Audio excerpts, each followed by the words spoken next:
Hey, it's Clay Trader, and this will be a video chart on ticker symbol INSG. We will take a look at the 30-minute time frame.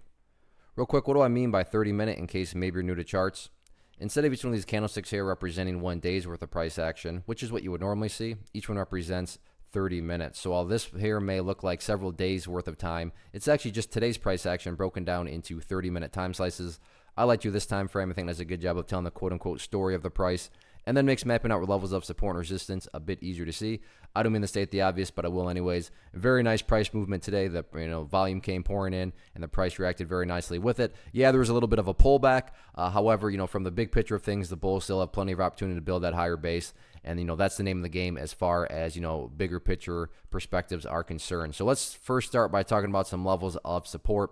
And the initial level is what I would call the ideal level of support. I mean, if you say, hey, Clay, what would make this chart look the absolute strongest going forward? That would be if $1.48 can continue to hold. I use the word continue very deliberately. You can see a couple of times today the bears did try to press down below there, both at that point and then during the final 30 minutes. Didn't quite hit it, but I think we can all agree got within the vicinity of it. And to give credit where credit's due, the bulls did a good job of holding strong. Now, don't get me wrong.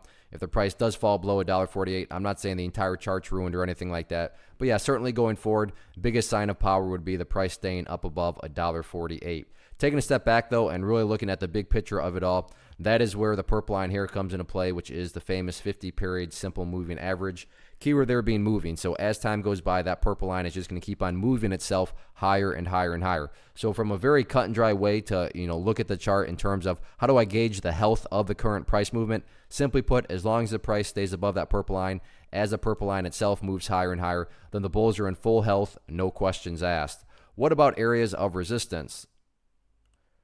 Two main ones stand out. The first one, is the fun one, and that is way up here at $1.85. I call it the fun one because, yeah, I'll be the first to admit, talking about testing previous highs, breaking new highs, that is very fun to talk about, and that's where $1.85 comes into play. But in many situations, as is the case here, usually there's an initial bridge that first needs to be crossed before you start talking about that fun one. And in this example, or not example, but this chart, I'm going to call that right down here at $1.65. So again, don't get me wrong, $1.85 is without question a level of resistance. But before you start talking about that one, bulls first need to cross that initial bridge of $1.65.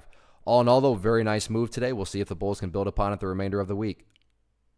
One of the biggest questions that I get is, hey Clay, how do you find the stocks that you trade? So what I've done is put together a free resource guide where I talk about the tools that I use to locate stocks that I find interesting and think may have potential. So if that sounds like something that could add value to you as a trader, then click on the image that is up on the screen right now and I will email you the guide. The guide itself is very short and to the point, and best part, it's completely free. Thanks for watching the video. Let me know if you have any questions.